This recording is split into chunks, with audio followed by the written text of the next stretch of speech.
Halo, Assalamualaikum. Selamat siang. Teman-teman yang udah gabung, kedengeran ya? Teman-teman yang udah gabung di Rumah Sakit Islam Surabaya. Jadi, siang ini kita akan bicara tentang nutrisi diabetes yang tepat untuk nutrisi tepat diabetes selama pandemi. Jadi siang hari ini kita akan ngobrol bareng nutrisi yang tepat itu apa sih untuk para penderita diabetes di era pandemi ini. Karena kalau era pandemi ini kebanyakan pasien, kebanyakan orang-orang itu kan WFH ya, nggak kedengeran. Kedengeran nggak? Terus oke, kedengeran. Ya, jadi kita akan ngobrol bareng sama dokter spesialis penyakit dalam Rumah Sakit Islam Surabaya, Dokter Ganjar Adityo. Oke, Dokter Ganjar sudah gabung. Kita sapa Dokter Ganjar ya.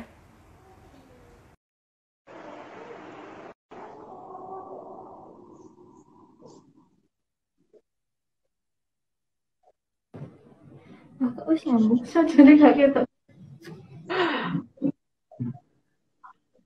Nah, coba. Oke, Dokter Ganjar masih ngatur posisi sepertinya. Suara jadi pelan ya. Oke, sudah ya. Mas, Assalamualaikum Dokter Ganjar, selamat siang. Waalaikumsalam. Oke, dari posisi di mana nih dok? Posisi masih dirahasiakan, cuman deket RSI. Waduh, waduh, posisi dirahasiakan nih. Wah, wah, wah. Main rahasia-rahasiaan. Oke, jadi siang ini kita akan bahas, kebetulan siang hari ini kita akan bahas nutrisi tepat diabetes selama pandemi ya dok ya. Jadi kita akan bahas ini Ya, bersama dengan Soy Joy. Jadi ini ada tagline-nya, jadi bersama dengan Soy Joy. Sebelumnya nih, mungkin dokter bisa memperkenalkan diri dulu nih dengan ya, Dokter Ganjar. Monggo, silakan dok. ya, saya mulai ya. Memperkenalkan diri Oke, dulu. Eh, siap.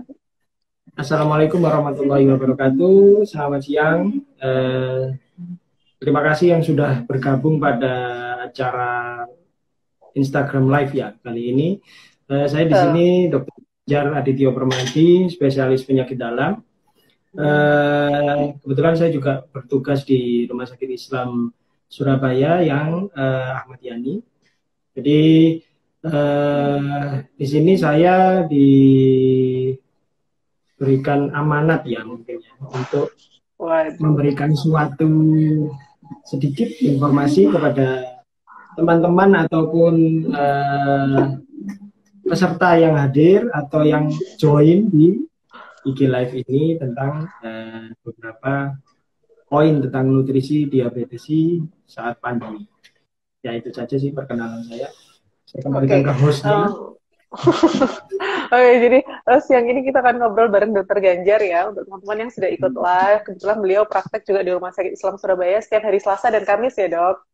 Ya betul, Selasa dan Oke, jadi Kamis setiap ya. hari Selasa dan Kamis. Bagi yang ingin ketemu atau ingin kontrol, boleh datang ke Rumah Sakit Islam Surabaya, Ahmad Yani. Jadi nanti untuk teman-teman yang ingin tanya, boleh langsung komen di Instagram Live kita. Nanti kita akan pilih satu pertanyaan terbaik dan akan dapat bingkisan dari Soy Joy. Jadi boleh silakan tanya-tanya tentang diabetes, tentang nutrisi diabetes yang tepat selama era pandemi. Nanti kita akan pilih satu pertanyaan. Jadi mungkin nanti Dokter Ganjar yang akan pilih pertanyaan terbaik nanti akan dapat bingkisan dari Soy Joy. Oke, sekarang gini nih dok, kita ngobrol santai aja sih ya sebenarnya nanti sambil kita jawab-jawab pertanyaan dari teman-teman yang ikut live di Instagram Rumah Sakit Islam Surabaya. Jadi diabetes itu mungkin udah banyak yang tahu ya, salah satu penyakit kronis ya dok ya. Dan ada yang bilang diabetes itu silent killer. Jadi sebenarnya buat teman-teman mungkin yang belum tahu, jadi sebenarnya diabetes itu apa sih dok gitu. Dan gejalanya gimana nih orang supaya tahu, oh jangan-jangan aku kena diabetes nih. Karena ada beberapa orang yang misalnya mereka hanya sekedar periksa gula darah aja. Misalnya, oh ternyata gula darahku 200, gula darah acak. Ternyata, waduh jangan-jangan aku kena diabetes nih. Nah jadi gejala apa aja sih dok yang bisa menyebabkan orang-orang itu didiagnosa sebagai dengan penyakit diabetes? Oke, terima kasih Dokter Rizka.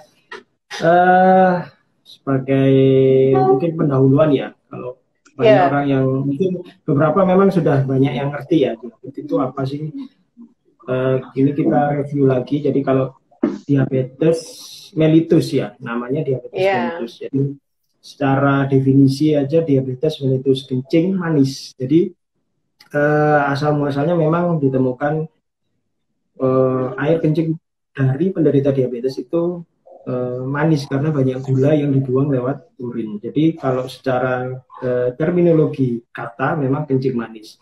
Tapi kalau secara definisi, secara keseluruhan ya, diabetes mellitus ini merupakan suatu kelompok penyakit, jadi kumpulan gejala yang sifatnya metabolik dengan karakteristiknya hiperglikemi. Hiperglikemi itu yaitu kondisi gula darah yang tinggi, jadi hiper.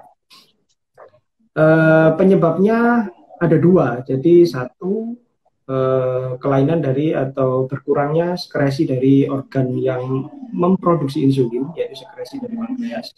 Dan yang kedua adalah kerja dari insulinnya tidak efektif atau terjadi resistensi dari insulin. Itu definisi secara keseluruhan.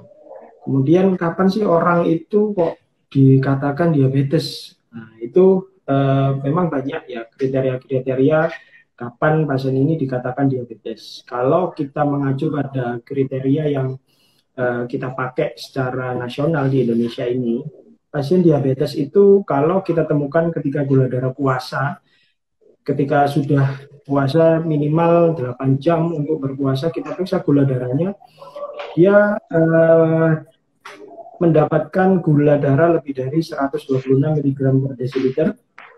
Kemudian apabila kita periksa gula darah sewaktu atau gula darah acak itu bisa lebih dari 200 mg per desiliter.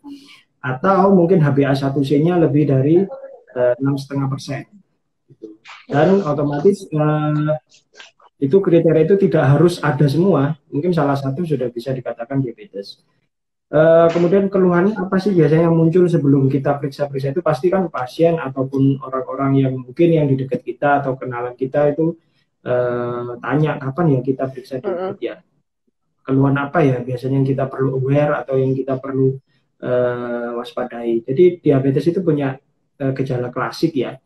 Mungkin hampir semuanya sudah tahu gejala klasiknya itu poliuri yaitu sering kencing, kemudian polidipsi atau sering haus, polifagi. Dan yang dari tiga ini biasanya ada satu gejala yang biasanya sering kali muncul tapi tidak terlalu dihiraukan oleh pasien atau orang-orang yang ternyata mengidap diabetes. Itu berat badan yang turun secara progresif. Ya, jadi itu sih keluhan-keluhan yang paling banyak muncul untuk diabetes sendiri. Ya, Oke. itu sih. Terus untuk resiko dari misalnya nih ada banyak juga orang kan yang takut ya, misalnya ayah ibu saya itu juga ada yang terkena diabetes. Jadi resiko genetiknya itu kira-kira apakah juga berdampak kepada kita, misalnya sebagai anak yang misalnya orang tuanya menderita diabetes? Jadi kalau secara genetik mungkin ya mungkin bisa dikatakan ya, tapi tidak bisa kita katakan 100% akan muncul. Jadi kalau pada studi atau penelitian itu dikatakan beresiko. Jadi beresiko itu belum tentu terjadi. Belum tentu kena. Resiko ini ya. Jadi resiko ini dipengaruhi apa sebenarnya? Jadi resiko ini mungkin paling banyak kalau era milenial seperti ini mungkin yang paling berpengaruh adalah lifestyle. Jadi lifestyle di sini bisa berupa lifestyle makanannya, kemudian lifestyle untuk gaya hidup untuk olahraganya atau healthy lifestyle-nya itu juga berpengaruh. Kemudian rutinitas-rutinitas seperti kerja, istirahat, dan lain-lain itu juga berpengaruh sekali pada faktor risiko tersebut. Oke, jadi itu tadi ya gejala-gejala yang muncul untuk penderita diabetes, gejala-gejala awal. Jadi kalau teman-teman sudah dapat misalnya sering kencing, lalu berat badan turun, ya banyak makan, tapi ternyata berat badan turun, jadi itu mungkin patut diwaspadai. Apalagi misalnya ternyata kita punya faktor genetik yang kita mungkin beresiko. Hanya saja itu untuk sekarang mungkin lebih banyak dipengaruhi oleh lifestyle ya dok ya. Nah, Ya. untuk sekarang nih, jadi untuk era yang sekarang nih, era pandemi ini, era COVID-19, nah, kebanyakan penderita-penderita diabetes itu eh, banyak yang bilang bahwa penderita diabetes itu lebih rentan terkena oleh dengan COVID-19. Apakah itu benar, Dok? Jadi apa aja sih yang harus diperhatikan oleh penderita-penderita diabetes karena mereka dibilang rentan terkena COVID-19? Ya.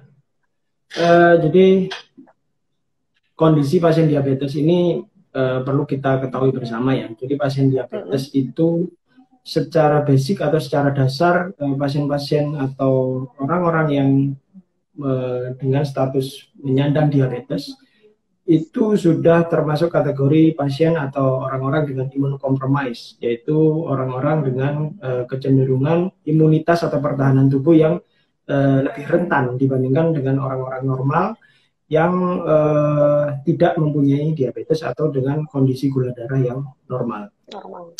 Kita ketahui bahwa COVID-19 ini memang dia menyerangnya ke pernafasan ya. Jadi fokusnya dia utama memang di pernafasan. Tapi ketika COVID-19 ini menginfeksi suatu individu atau seseorang, dia akan menimbulkan suatu dampak inflamasi atau radang yang sangat berat.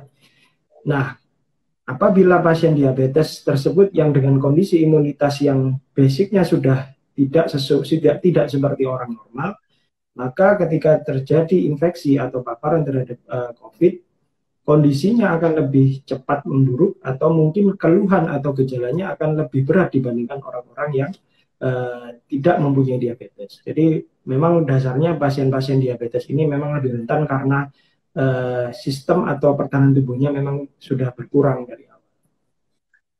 Nah, oke. Misalnya dengan pasien-pasien diabetes itu mereka itu kan lebih rentan nih terkena, mungkin lebih rentan, resikonya jauh lebih besar, meskipun semua orang itu berisiko, tapi dengan orang dengan penyakit diabetes itu resikonya lebih besar jika terkena COVID-19. Nah, bagaimana cara penderita diabetes ini untuk mengendalikan gula darah? Padahal sekarang itu mungkin pasien itu takut ya, Dok, ya untuk pergi ke rumah sakit karena mungkin takut karena di rumah sakit itu resiko terpaparnya mungkin jauh lebih besar. Ada yang berpendapat seperti itu. Jadi bagaimana pasien-pasien diabetes ini mengendalikan gula darahnya di saat mereka itu enggan pergi ke rumah sakit. Jadi males, mungkin takut untuk kontrol. Nah, itu bagaimana mereka mengendalikan gula darah mereka? Ya, pasien-pasien diabetes ini memang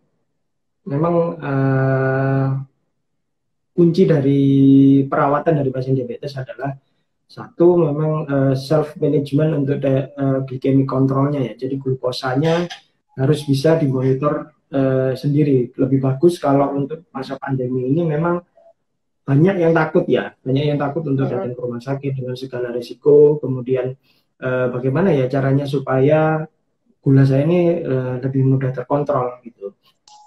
Yang pertama, diabetes itu satu yang perlu diperhatikan adalah nutrisi. Yang kedua, mungkin selain nutrisi adalah aktivitinya. Jadi kayak olahraganya ketika di rumah itu seperti apa. Yang ketiga mungkin juga diperlukan, akhirnya mungkin pasien-pasien ini kalau memang pasien-pasien ini takut untuk ke rumah sakit ataupun enggan untuk pergi kontrol ke poli atau untuk datang ke UGD, ya mungkin mau tidak mau pasien ini harus menyediakan alat untuk self monitoring untuk blood glukosnya ya. Jadi mungkin menyediakan alat sendiri di rumah. Kemudian kalaupun butuh konsultasi mungkin bisa dilakukan daring atau mungkin telemedicine yang sekarang sudah diatur ya tentang telemedicine. Jadi mungkin lebih mudah untuk pasien-pasien di luar sana untuk mengontrol ataupun konsultasi tentang masalah gulanya sendiri. Cuman masalahnya kalau pandemi begini, orang-orang ataupun pasien-pasien yang biasanya ke rumah sakit pasti akan cenderung di rumah.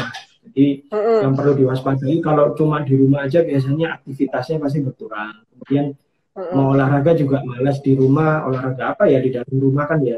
Akhirnya nggak olahraga. Terus kemudian Sampai di rumah aja akhirnya nonton TV, ngemil, ternyata nggak kerasa, ternyata ngemilnya udah banyak, terus ternyata gulanya jadi naik. Kemudian ada yang di rumah akhirnya stres, gulanya juga jadi naik. Ya itu mungkin beberapa yang harus diwaspadai ketika pasien-pasien diabetes ini tinggal di rumah gitu karena selama pandemi. Oke, jadi tadi beberapa yang harus diwaspadai. Yang pertama tadi adalah dokter tadi menyebutkan terkait nutrisi ya dok ya. Nah, saya membaca beberapa penelitian, ada nutrisi untuk penderita diabetes itu menyebutkan mungkin bagusnya adalah kita pasti makan makanan dengan indeks gula yang rendah ya. Nah, mungkin salah satunya adalah kedelai. Nah, salah satu manfaat kedelai itu kan mungkin ada antioksidan, terus itu dia juga berseratnya bagus, dan ada beberapa penelitian juga yang menyampaikan bahwa kedelai itu bisa mengontrol gula darah karena indeks glikemiknya itu yang rendah. Nah, menurut Dokter Ganjar sendiri, apakah memang untuk penderita diabetes itu juga bagus untuk mengkonsumsi kedelai? Ya. Camilan ya, jadi Iya, betul, kalau camilan. kedelai kita jadikan makanan utama, jelas Bukan mungkin makanan. banyak yang kurang kenyang mungkin ya. Cuman kalau camilan, Oke. kalau memang untuk kedelai ini memang penelitiannya sudah ada sejak lama ya. Jadi memang beberapa ahli nutrisi untuk diabetes ini pasti dulu pernah meneliti tentang tentang makanan-makanan atau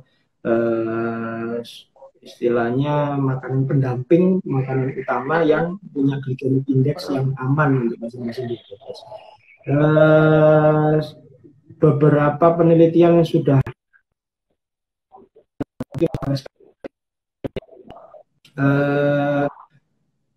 salah satu camilan ataupun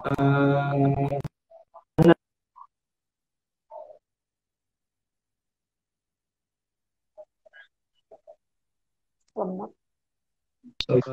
Dari kandungannya sendiri dia ada kalorinya ada, kemudian ada proteinnya ada, kemudian ada lemak juga ada, dan kalaupun dimakan dalam jumlah banyak sebenarnya tidak masalah ya, cuman memang kalau banyak mau sebanyak apa sih, mau makan kedelai sebanyak apa, dan makan sebanyak apapun ternyata di beberapa penelitian ataupun di data dari ahli gizi itu memang kalorinya tidak terlalu tinggi. Jadi mungkin kalau bisa dikira-kira kalau sekitar 100 gram dari kedelai, 100 gram itu hampir mungkin 1 ons ya.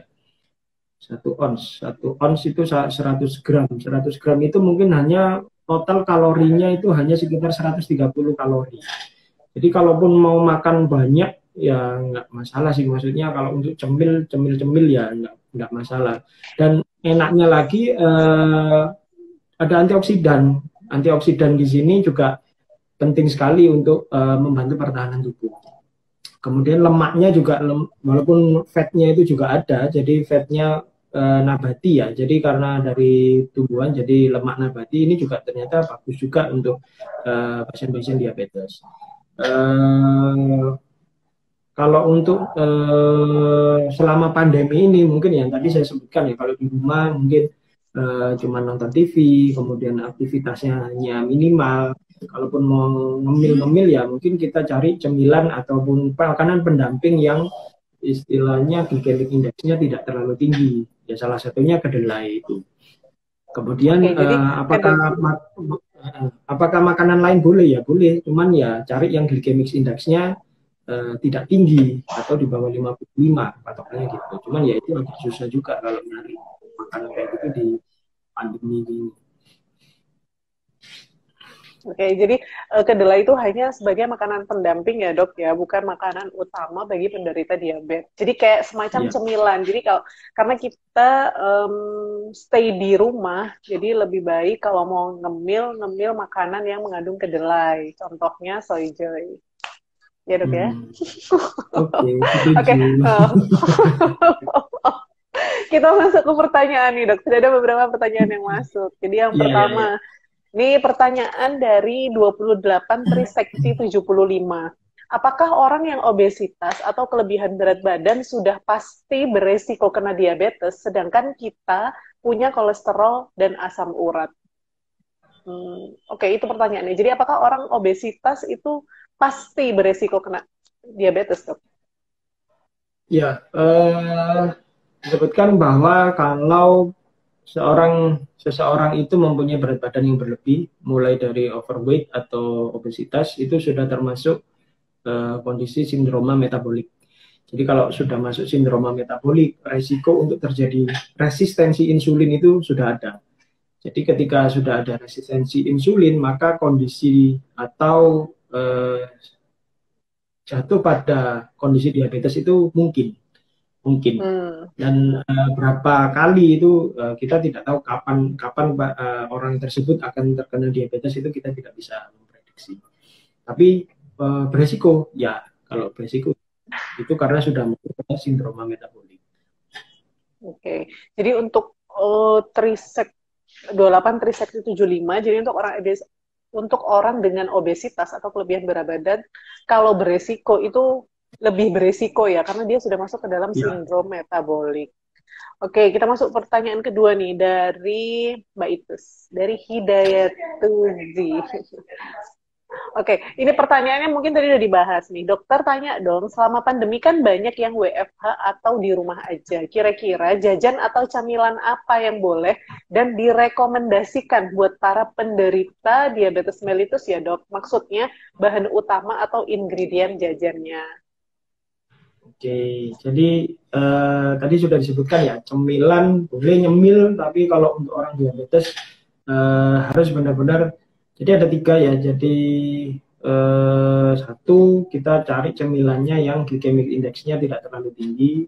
Kemudian 2 juga kalau bisa lemaknya juga tidak terlalu tinggi. Kemudian dan kalau dikata konsumsi berulang-ulang itu tidak akan mengganggu pencernaan atau bikin lambung kembung atau mungkin jadi muntah atau mual gitu. Kalau ingredients-nya apa ya? Ya mungkin kalau bisa dikonsumsi berulang kali ya yang paling gampang nyarinya ya mungkin dari kedelai ya. Dari kedelai dengan glycemic index yang memang rendah. Glycemic index-nya rendah. Kalau mau cari glycemic index yang lainnya juga banyak, tapi mungkin tidak serendah kedelai yang gampang dicari gitu. Oke. Kalau pokoknya yang berasal dari kedelai boleh. Cuman memang kedelai ini mungkin untuk penderita diabetes, memang kan ada kadang-kadang penderita diabetes ini sudah mengalami gangguan ginjal, yaitu mungkin perlu konsultasi lebih lanjut kadar kedelai yang boleh dikonsumsi itu sebanyak apa. Kalau memang tidak ada gangguan ginjal, ya mungkin tidak masalah mau konsumsi kedelai berapa kali pun tidak ada masalah. Itu ya. Oke, ya jadi mudah-mudahan menjawab ya Mbak Itus pertanyaan dari jawaban dari Dokter Ganjar. Oke. Ini pertanyaan dari Rizky Amalia 24. Jika penderita diabetes keputus sepertinya pertanyaannya. Oke, dari Yanti Afifah, Dok mau tanya, apakah boleh orang diabetes minum ini nyebut merek ya, minum UC 1000 atau I1000 yang mengandung vitamin C? Oh ya, UC 1000 sama I1000 itu sebenarnya kalau kita katakan boleh atau tidak boleh itu ya sebenarnya boleh-boleh aja. Cuman harus kita perhatikan beberapa efek samping atau kadar gula dari itu kan multivitamin ya. Kadar gula atau pemanis yang ikut dalam kemasan ataupun jenis suplemen tersebut. Kalau pasien-pasien diabetes itu minum suplemen vitamin C seperti UC, itu saya nyebut merek nggak apa-apa ya. UC boleh. sama apa tadi? I1000. I1000 suara Surabaya, Dok. Oh iya, I1000 ya. Tidak masalah selama setelah minum itu ternyata lambungnya tidak bermasalah, karena kan kadang obat-obatan diabetes itu juga ada efek samping ke lambung ya. Kemudian ditambah dengan minum vitamin C yang mungkin sifatnya asam itu akan mengganggu lambung. Jadi ya sebenarnya tidak masalah kalau mungkin gula darahnya bagus, kemudian tidak ada efek samping ke lambung, dan yang terakhir ya tetap monitor untuk kadar gula darahnya. Kalau minum UC 1000 atau E1000 ternyata kok gulanya naik, ya berarti mungkin sebaiknya kita batasi dulu sebanyak apa kita konsumsi. Gitu. Oke, jadi boleh tapi tetap dalam pantauan ya dok ya? Ya, betul. Oke, dari 28 Trisakti, terima kasih dokter atas jawabannya. Oke, sama-sama. Lalu ada pertanyaan yang masuk lewat DM nih dok. Pertanyaannya, jadi gini, dokter, bapak saya adalah penderita diabetes, namun alhamdulillah sampai saat ini beliau sehat, tidak pernah ada keluhan. Hanya saja beliau saat ini makin kurus dok, padahal makan apapun oke. Bagaimana mengedukasi bapak saya supaya kalau malam tidak minta cemilan yang manisnya berlebihan? Oh, jadi bapaknya nih nggak ada keluhan, tapi badannya tambah kurus. Cuman kalau malam sukanya ngemil yang manis-manis. Gimana nih cara edukasi orang tuanya dok supaya kalau minta cemilan jangan yang manis-manis? Tapi ya orang tuanya belum ada diabetes ya, belum diabetes Sudah atau dok, sudah diabetes. Ya? Tapi tidak disebutkan ya gula darahnya harian Tidak itu seperti apa disebutkan. itu? Enggak Ya disebutkan. memang kalau untuk penderita diabetes itu harus benar-benar ketat ya untuk makanan yang manis. Kalau manisnya ini dengan glycemic index yang tinggi, apalagi dikonsumsi ketika malam hari. Malam hari itu kan di mana seorang individu itu aktivitasnya pasti akan lebih minimal dibandingkan dengan pagi ataupun siang hari. Jadi kalau kita banyak konsumsi makanan manis di malam hari, mungkin gula darahnya pasti akan terpengaruh, mungkin akan naik gula darahnya. Kemudian ada kemungkinan juga mungkin pembentukan kolesterolnya juga semakin tinggi ketika malam hari. Jadi itu juga bisa meningkatkan resiko terjadi kondisi atau gangguan kardiovaskular atau pembuluh darah. Jadi kalau mau edukasi ya sebaiknya gimana ya, kalau sudah suka manis begitu mungkin ya kita atau kita mungkin dirayu dulu ya mungkin ya, atau mungkin makanan manisnya diganti dengan makanan manis yang glycemic index-nya tinggi ya. Mungkin tadi yang dokter Rizka tadi apa bisa disebutkan tadi? Soyjoy dok, soyjoy. Dokter Rizka ya. Ini memang manis ya, memang manis, cuman memang glycemic index-nya tidak tinggi. Jadi kalau mau dirayu ya mungkin dikasih pengganti yang lainnya yang glycemic index-nya rendah ataupun tidak tinggi. Gitu. Oke, jadi untuk pertanyaan di DM untuk Mbak April, mungkin kalau bapaknya suka makan ngemil yang manis-manis, cemilannya bisa diganti sama soyjoy. Jadi bisa cari di mana aja ada tuh soyjoy. Bener ya dong, sponsor. Oke, terus ada lagi nih pertanyaan dok lewat DM. Pertanyaannya adalah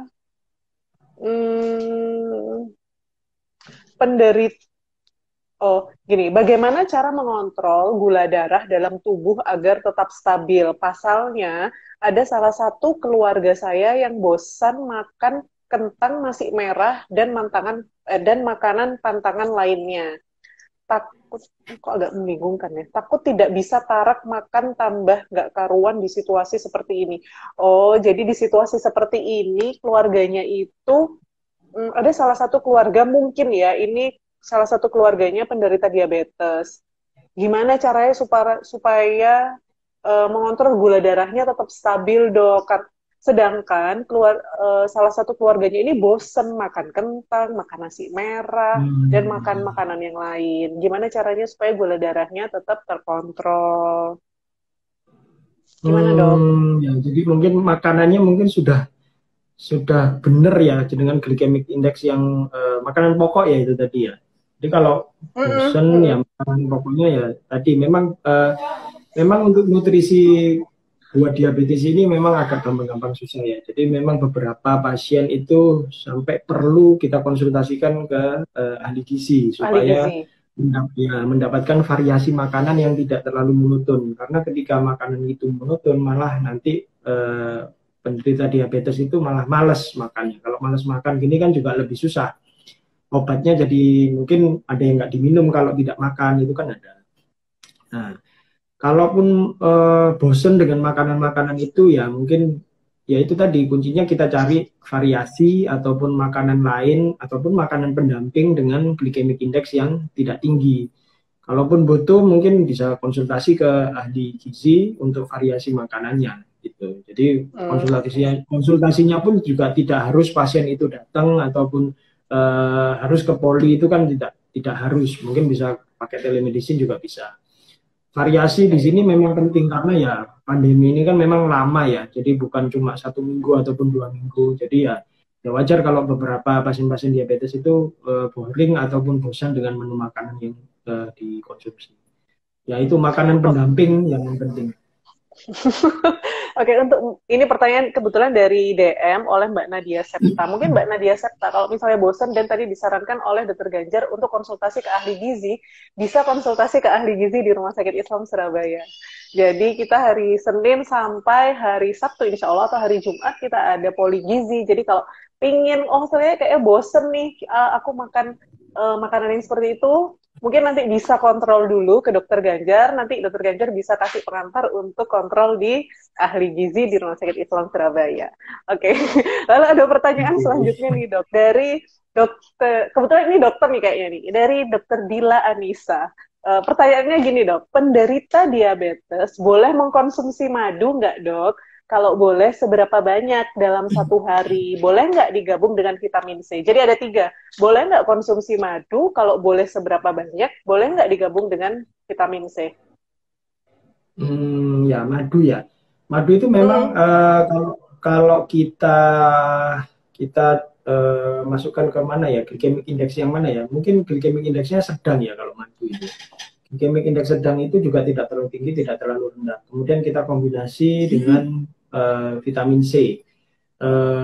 Kombinasi dengan vitamin C, nah ini tergantung juga vitamin C-nya ini dikemas atau di-pack dalam bentuk apa, apakah injeksi, ataukah mungkin tablet hisap, atau mungkin minuman, itu kan kita tidak tahu. Dan glycemic index untuk suplemen itu juga beda-beda gitu. Terus apa boleh pasien diabetes itu minum madu, kemudian berapa banyak ya? Kalau kita bilang tidak boleh, ya tidak boleh kalau terlalu banyak sehingga mengakibatkan, intinya berapa banyak itu kita sesuaikan dengan kadar gula harian dari pasien-pasien diabetes itu. Jadi kita tidak bisa menakar sehari cuma minum 1 sendok aja cukup gitu. Tapi ternyata gulanya masih tinggi. Ya, itu mungkin ya jangan dulu, jangan pakai glycemic index yang medium. Tetap kita pakai glycemic index yang rendah gitu. Kecuali kalau nanti mungkin glycemic indexnya sudah bagus, sudah terkontrol, mungkin mau ditambah madu boleh, silakan. Cuman memang boleh dinikmati tapi tetap harus dibatasi. Jadi nikmati dan batasi. Itu yang penting, dan selalu mempertimbangkan kadar glukosa darah harian dari masing-masing pasien. Oke, jadi semoga menjawab ya Dokter Dila. Ini ada lagi pertanyaan. Saya mau tanya lagi nih dok, dari Yanti Afifah. Saudara saya kena diabetes, tapi beliau puasa seumur hidup kecuali bulan Syawal. Wow, istimewa. Apakah baik dok untuk pencernaan tubuh, apalagi musim pandemi gini? Jadi punya saudaranya puasa terus nih dok, kecuali bulan Syawal. Apa baik nggak nih untuk pencernaan tubuh? Puasa setiap hari ya, berarti ya? Iya, seumur hidup nih dok nulisnya. Saudara saya kena diabetes tapi beliau puasa seumur hidup. Berarti mungkin setiap hari. Kalau setiap hari, kalau seumur hidup Senin Kamis mungkin nggak masalah ya. Cuman kalau kalau setiap hari, kalau setiap hari mungkin ya mungkin ini saya juga belum ada referensi tentang puasa yang setiap hari seumur hidup ya. Cuman kalau untuk puasa sendiri ketika bulan Ramadan itu ternyata memang tidak ada, maksudnya tidak ada efek negatif ketika pandemi ini terjadi untuk terutama pasien-pasien diabetes. Malah mungkin bisa membantu untuk mengurangi atau menurunkan level radang atau inflamasi pada pasien-pasien diabetes. Jadi mungkin ketika radang atau inflamasi pada pasien diabetes ini turun, jadi imunitas ataupun kekebalan tubuhnya mungkin bisa terbantu ketika terjadi paparan atau kondisi infeksi. Nah, tapi kalau untuk seumur hidup tapi setiap hari, nah ini saya belum ada referensi khusus sih untuk itu. Dan kalau Ramadan kayaknya enggak ada masalah kalau untuk puasa Ramadan ataupun puasa Senin Kamis, jadi enggak masalah. Gitu. Oh iya benar dok, puasa setiap hari dan juga lanjut usia, udah tua. Benar ini kebetulan komen. Oke. Terus ada lagi nih pertanyaan. Oh ternyata tadi Mbak Nadia tanya itu ternyata saudaranya dok yang nggak mau mungkin nggak udah bosen makan kentang dan lain-lain. Kini ada yang nyapa dokter Ganjar nih. Ada bagus siapa tadi ya saya baca. Bagus katanya gini dok, love you dokter Ganjar. Wow, dokter Ganjar punya fans.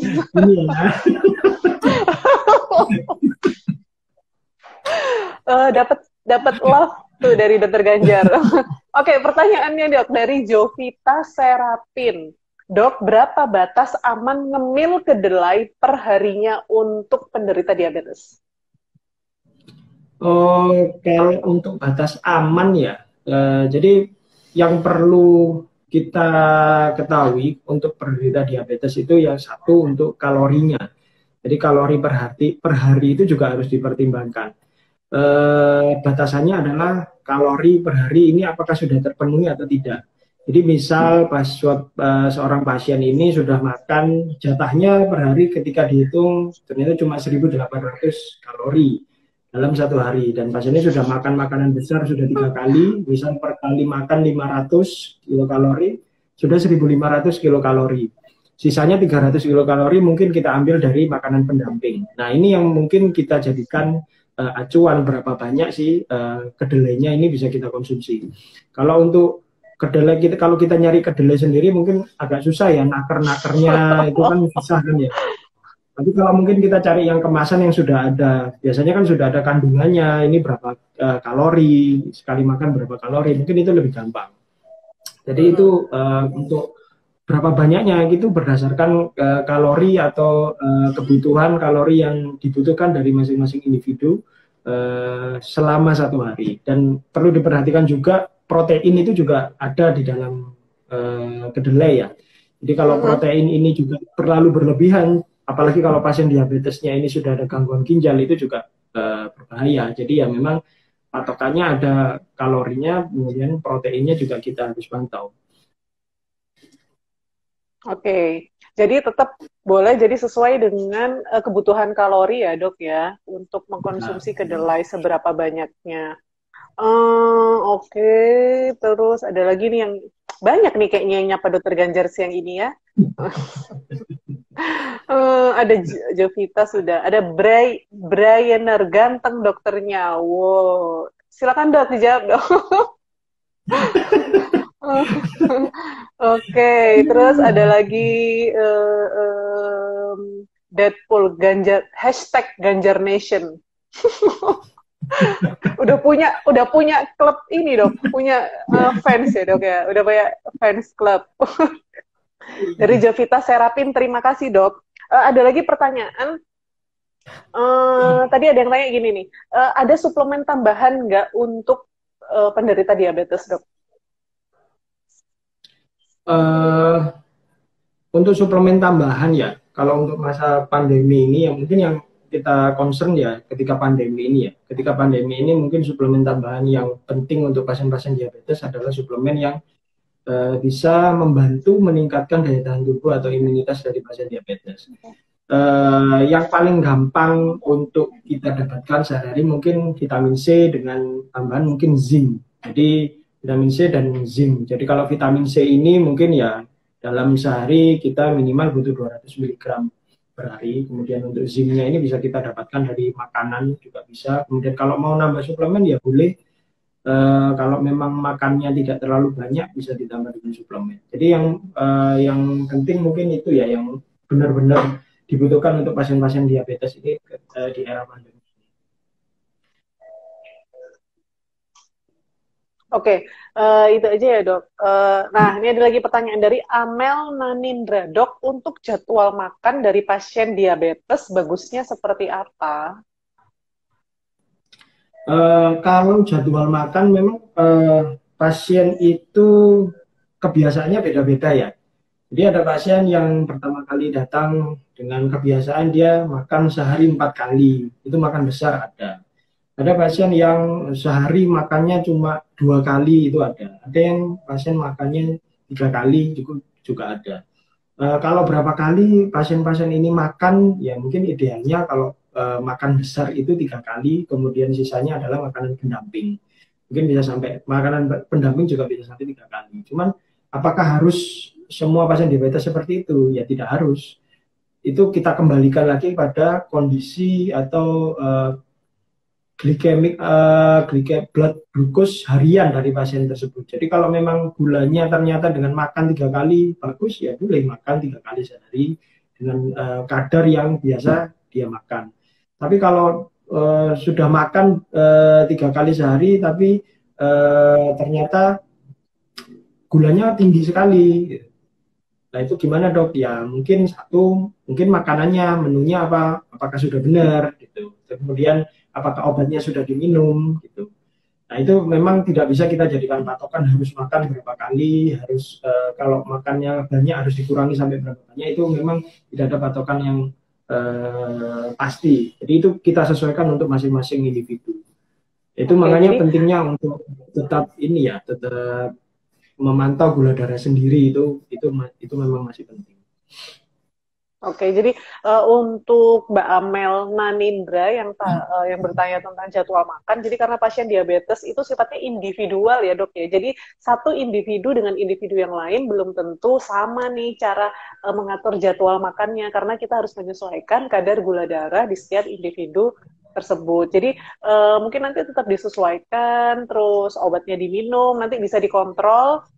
Efeknya gimana nih kalau makan sehari 4 kali, sehari 3 kali, jadi itu nanti bisa disesuaikan. Terus ada lagi nih pertanyaannya dari, sebentar ya dok, sama lagi dari Trisakti. Dok, untuk minum susu kedelai berapa kali dalam 1 hari? Kalau ini dia tanya susu kedelai.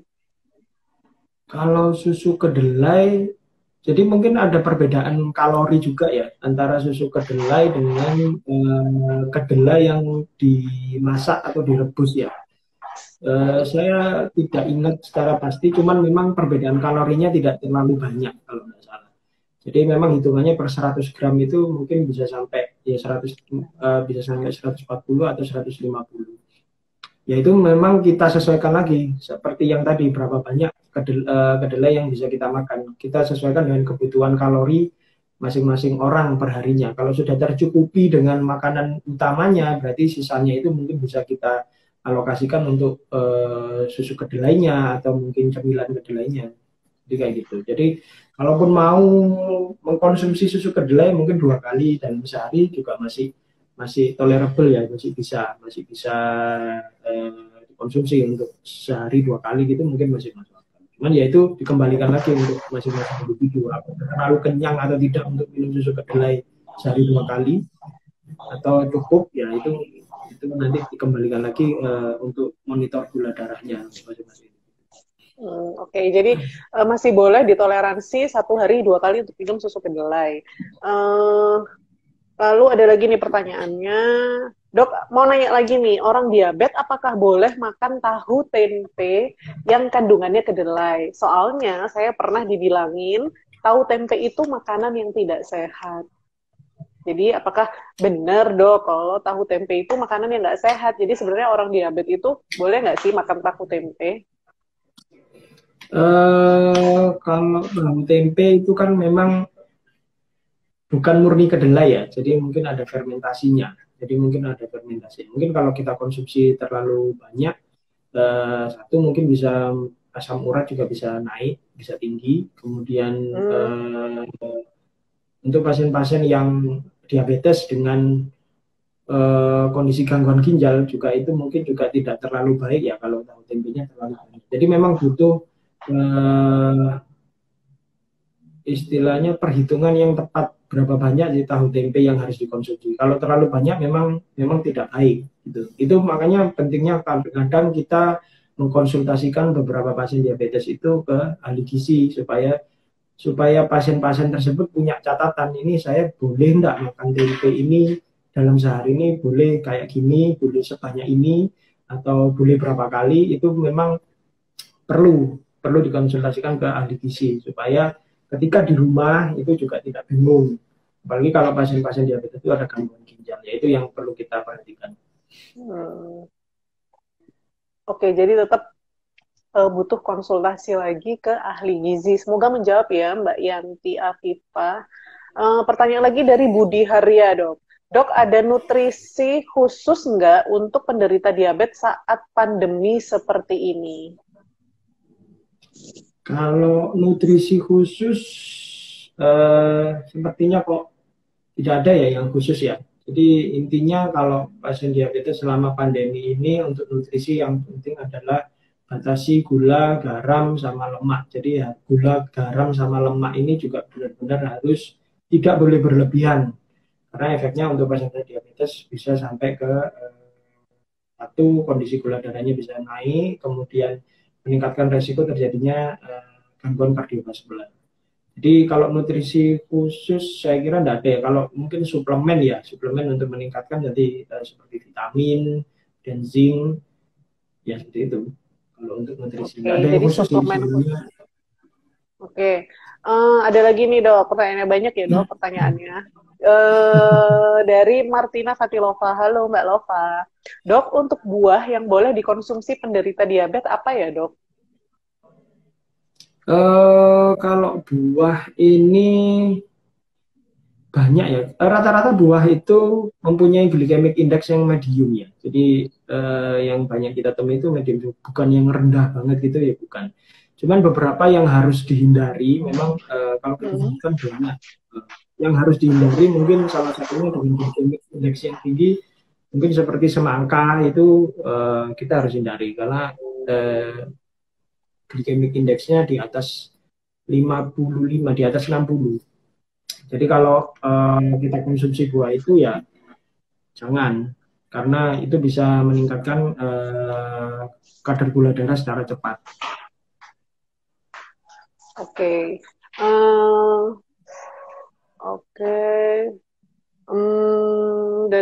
Terima kasih dokter jawabannya, semoga bermanfaat dari Mbak dari 28 Trisakti 75. Amin. Semoga bermanfaat ya dan semoga menjawab pertanyaan yang ditanyakan. Dari Mbak Yanti Afifa, terima kasih banyak dokter atas jawabannya, semoga bermanfaat. Ya, amin, insya Allah bermanfaat. Dari Nadia juga bilang bahwa mana tadi ya? Siap dok, perlu dilaksanakan ini konsultasi ke gizi. Oke, ditunggu ya konsultasi ke gizinya ke Poli Gizi Rumah Sakit Islam Surabaya. Jadi setiap hari Senin sampai hari Sabtu dari jamnya jam 1 sampai jam setengah 3 siang ternyata Poli Gizi kita buka. Jadi bisa konsultasi ke ahli gizi yang ada di Rumah Sakit Islam Surabaya. Mungkin sepertinya itu aja dok obrolan kita siang hari ini. Sebelum kita buat kesimpulan, mungkin dokter bisa pilih satu pertanyaan terbaik nih dok. Kira-kira dari sekian banyak pertanyaan menurut dokter Ganjar, pertanyaan mana yang paling baik dan layak dapat bingkisan dari Sawijoy? Yang mana ya? Tadi mana aja yang pertanyaannya? Boleh di scroll dok. Iya, itu yang ini ya, buat pakai nama 28 Trisakti 75. Oke, Mbak Vero boleh di capture 28 Trisakti 75 ya. Nanti boleh di DM. Iya dok, 28 Trisakti 75. Ya. Iya. Oke, 28 Trisakti 75. Oke, untuk saya nggak tahu, mungkin namanya Trisakti ya, mungkin nanti akan dihubungi oleh teman-teman kita. Oke, Mbak Yani Nurul, jadi akan dihubungi oleh teman-teman dari Rumah Sakit Islam Surabaya untuk di DM nanti akan dikirim bingkisan dari Soyjoy apa. Nah, Dok, mungkin ada kesimpulan terakhir untuk para penderita diabetes, apa-apa aja yang harus diperhatikan, nutrisi apa saja yang harus diperhatikan selama pandemi ini, karena kebanyakan orang-orang WFH dan banyak juga pasien yang takut untuk ke rumah sakit. Jadi pesan-pesan apa nih Dok yang bisa disampaikan kepada penderita diabetes, apa-apa aja nutrisinya, bagaimana cara mereka mengontrol gula darah, menjaga kondisi tubuh, seperti itu Dok. Ya, jadi kalau selama pandemi ini untuk pasien-pasien diabetes yang perlu diperhatikan ketika di rumah adalah satu nutrisi ya memang. Jadi intinya batasi dan nikmati. Jadi antara gula, kemudian garam sama lemak. Jadi kita harus pintar-pintar untuk memilih nutrisi yang tepat untuk dikonsumsi selama pandemi ini. Kemudian yang kedua self monitoring blood glucose-nya. Jadi kalau memungkinkan lakukan pemeriksaan sendiri di rumah.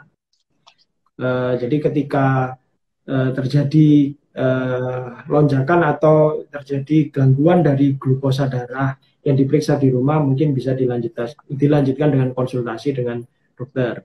Kemudian kemudian untuk aktivitas fisik itu masih penting untuk pasien-pasien diabetes karena bisa membantu untuk mengontrol gula darah. Ketika aktivitas fisiknya cukup, gula darah mungkin akan lebih banyak terkontrol dan bisa membantu mengurangi resistensi insulin. Kemudian yang terakhir juga mungkin jangan sampai terlalu stres. Jadi mungkin ya cari hiburan juga ya sebenarnya. Tapi di rumah hiburannya apa kita ya nggak tahu.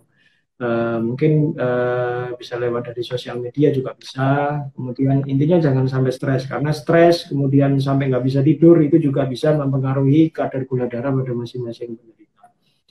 Jadi intinya itu.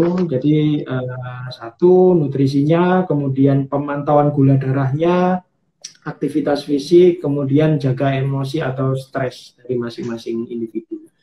Dan kalaupun memang diperlukan konsultasi lewat telemedicine atau konsultasi ke dokter yang dirasa aman untuk didatangi atau diajak konsultasi, ya itu aja sih. Oke, jadi itu ya pesan-pesannya untuk para penderita diabetes atau mungkin ada keluarganya yang menderita diabetes. Yang pertama adalah batasi dan nikmati nutrisinya. Yang kedua bisa self monitoring gula darah kalau jika punya alat di rumah, jadi bisa kontrol secara mandiri di rumah. Yang ketiga jangan lupa untuk berolahraga meskipun itu olahraga ringan, dan yang terakhir yaitu jangan stres, jadi tetap bahagia.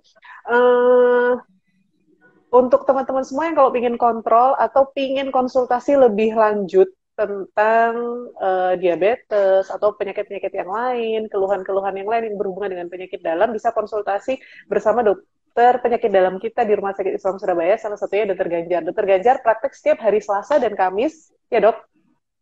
Ya, betul. Aku salah saya. Oke, praktek setiap hari Selasa dan Kamis jam 12:30 ya? Kamis jam 12:30 ya, betul. Oke, sama betul. kok jamnya. Jadi, oke, jadi hari Selasa dan Kamis jam 12:30. Nah, kalau misalnya ternyata saya takut nih ke rumah sakit, jadi bisa melalui teman RSI Ayani. Teman RSI Ayani itu telemedicine Rumah Sakit Islam Surabaya Ahmad Yani. Nah, kalau ingin tahu cara-caranya kayak gimana, bisa langsung buka Instagram Rumah Sakit Islam Surabaya. Di sana ada tata caranya seperti apa. Nanti bisa langsung menghubungi customer care. Nanti akan dibantu sepenuhnya oleh tim di Rumah Sakit Islam Surabaya Ahmad Yani. Terakhir, untuk para penderita diabetes, kalau ingin cemilan yang aman, yang mengandung kedelai, yang mudah dicari, jadi bisa. Ini sponsor nih Dok. Nah, jadi nih, ini contohnya ya, ini ada Soyjoy. Jadi menurut penelitian yang sudah dilakukan oleh tim Soyjoy, dalam satu hari bisa mengkonsumsi 1-5 Soyjoy dalam satu hari. Jadi itu masih aman. Dan kebetulan Soyjoy juga kadar indeks glikemiknya rendah. Jadi mungkin insya Allah aman untuk dikonsumsi oleh para penderita diabetes. Mungkin itu aja dokter. Terima kasih atas waktunya. Insya Allah ilmunya bermanfaat. Kita ketemu. Wah, ntar dong ada terakhir nih dari SDVTS. Ganjar ketawa terus serius. Waduh, tuh. Ada pesan tuh dari temennya. Oke, mungkin itu aja. Terima kasih dokter atas perhatiannya. Terima kasih atas waktunya sudah menyempatkan waktu di sela-sela jam praktek. Mudah-mudahan ilmu yang dibagikan bermanfaat untuk teman-teman yang lagi Amin. ikut live di hari ini. Terima kasih banyak. Assalamualaikum warahmatullahi wabarakatuh. Sampai ketemu di IG Live Rumah Sakit Islam Surabaya minggu depan. Terima kasih, dokter. Terima kasih.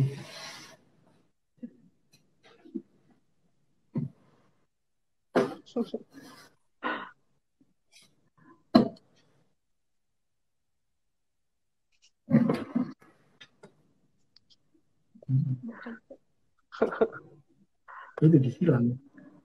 Sebentar. Boleh. Nah, oke, untuk teman-teman semua yang masih live, terima kasih banyak sudah stay terus di Instagram Rumah Sakit Islam Surabaya. Kita ketemu lagi ngobrol insya Allah minggu depan. Kalau pingin tahu materinya atau pingin mengajukan, kita pingin ngobrol apa nih, kita pingin ngobrol dengan dokter spesialis apa, bisa langsung DM ke Rumah Sakit Islam Surabaya. Jangan pernah takut ke rumah sakit, karena Rumah Sakit Islam Surabaya insya Allah aman, sudah ada zonasi, dan selalu menerapkan protokol kesehatan yang ada. Terima kasih, sampai jumpa di Instagram Live minggu depan. Assalamualaikum warahmatullahi wabarakatuh.